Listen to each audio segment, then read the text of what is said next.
Greetings, I'm Shad, coming at you from Lake Atitlan, Guatemala, and today I'm going to show you around our off-the-grid, zero-waste, profitable permaculture farm.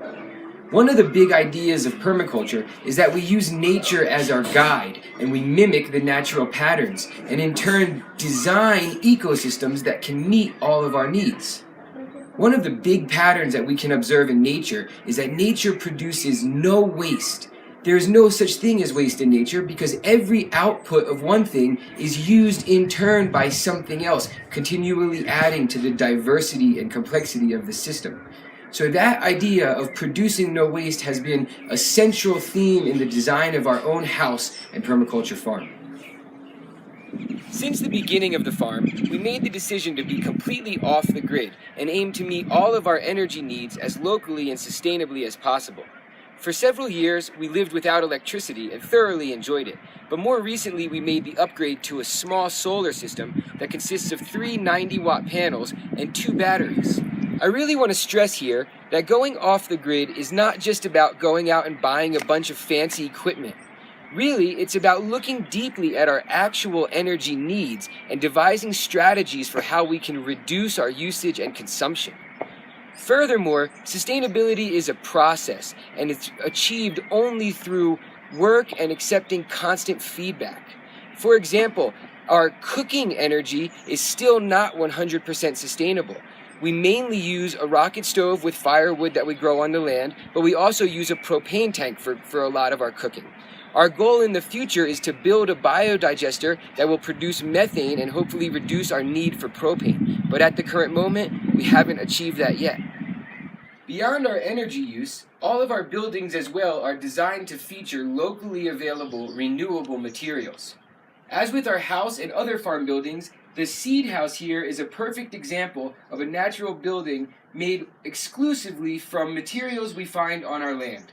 From the stone to the bamboo and soil, all the way to the wood, these materials come from our land and are readily renewed. Water is probably the most important element on any farm or homestead. Without water, you can't really do much of anything at all. And that's why when we picked our site and location, we really prioritize access to clean, potable water. Because of its importance, we felt the need to develop 3 different resources at least that each provide us with clean drinking water. Right behind me is our spring, and this is our primary source of drinking water. Aside from the spring, we have a year-round river that provides all our irrigation needs and filtered drinking water in an emergency. Finally, we have rainwater systems that capture rainwater in case one of the other elements does not work. Aside from working with actively flowing bodies of water, we also work with passive harvesting of rainwater and other overland flow. The goal here, as we see in nature, is to slow the water down, spread it out across our landscape, and sink it into the ground. You can really remember that easily. Slow it, spread it, sink it. Even if you're not living on an active, profitable farm, it should be pretty easy for any person or family to meet most of their vegetable needs in a small space right behind their house. In permaculture, we call the space surrounding the house that's visited the most Zone 1. And in Zone 1, it's really quite easy to grow a whole lot of food to meet most of your vegetable needs. In this little garden right behind my house, I have over 50 useful plants that are edible or medicinal. Visited regularly and watered regularly, they grow very well even if they're packed in a little tight. By using companion planting and active care, we produce all of our family's vegetable needs in this 8 meter by 8 meter patch. A bit further away from the house, we cultivate our main calorie crop or energy crop, which for us is taro root. The system in which we grow our taro root is in a forested system that mimics the naturally occurring architecture of woodlands and forests. If you look at any forest, you can see that different plants occupy different layers. Starting from the bottom, we have the root layer, which for us is occupied by our main food crop, taro root. Beyond the root layer, we have the ground cover layer, which for us is sweet potato or mint. The sweet potato provides edible greens as well as an edible root. Above the ground cover layer, we have the herbaceous layer, which for us is sweet cucumber, a shade-tolerant, fruit-producing cucurbit, which gives a nice melon-tasting fruit regularly. Above the herb layer, we have naranjillo, which is a small sour orange, or we have banana. Beyond the herbaceous layer, we go to the mid-sized or medium tree layer. In our food forests, we grow loquats, pomegranates, limes, and tree tomatoes. These occupy the small tree layer or the lower canopy. Above that layer, we have the big trees or the upper canopy layer, which for us is avocados and bamboo. Beyond that, we have vines like passion fruit that grow all over the trees and produce a lot of fruit.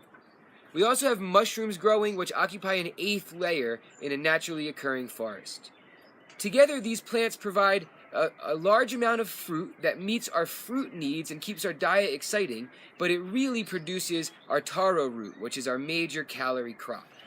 Another aspect of the food forest is that we rotate different types of animals through different parts of the farm at various times of the year. This allows the animals to fertilize the food forest and then allows the food forest to absorb the fertilization and rest when the animals move to a different piece. In this particular case, we have meat birds that live in this movable chicken house behind us. This chicken house is easily rotated to connect to 4 different yards, and that allows the chickens to be in one yard for a period of time and then be moved to another piece. Similarly, goats, which are the cornerstone of our farming enterprise, are rotated through pastures even further away from the house. By using people to guide their movements, we move the goats throughout different areas so that the land can regenerate once they've been visited by the animals. Here we are in the market garden, which, aside from the goats, accounts for the main income for the farm. The market garden mainly grows greens, herbs, and a variety of vegetables that we sell locally within our town and community. The market garden is managed with animals and with rotation of different types of crops. We move chickens or pigs through here regularly to help us turn the soil and weed out the bugs. We also rotate the different types of plants and ensure a wide variety of companion planting to ensure diversity, pest resistance, and insect attractants. Unlike the food forest, which is relatively low labor, the market garden requires a lot of attention and care. All of our farm is 100% spray-free. We do not use any pesticides, not even organic ones. And so that increases a bit our labor that we need to spend to cultivate annual crops for our market garden. Here we are in our pig and chicken house, which is also our composting pile. It is the whole compost pile for the entire farm. Every amount of organic waste that we produce, whether it's from our kitchen, from our gardens, from the food forest, and even from the goat barn, all of that comes into this house. Below me is over 4 feet of actively composting deep bedding. If you dig down a little, you'll feel a lot of heat, and below that is ready, finished compost that you can apply anywhere to help your plants grow. By adding greens every day to the pigs and the chickens, plus their main food and a lot of kitchen and restaurant scraps, we ensure that they have a high quality diet, lots of green material in their diet.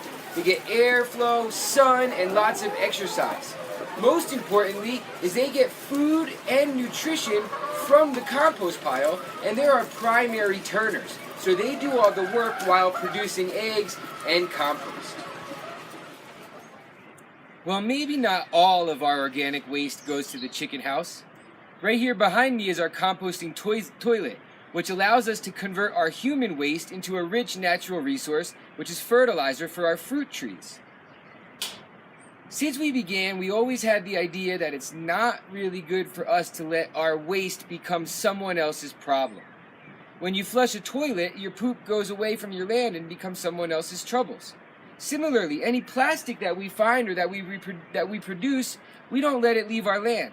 Instead, we stuff it in old water bottles, and that turns our waste into a resource.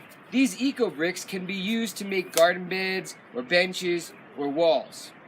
For me, that's really what off the grid and zero waste is all about. It's about looking at things differently and seeing how you can convert waste into resource. So speaking of resources, I think I'll go convert some right now. If you guys want more information about our permaculture farm, check out facebook.com/Atilan Organics. Happy pooping.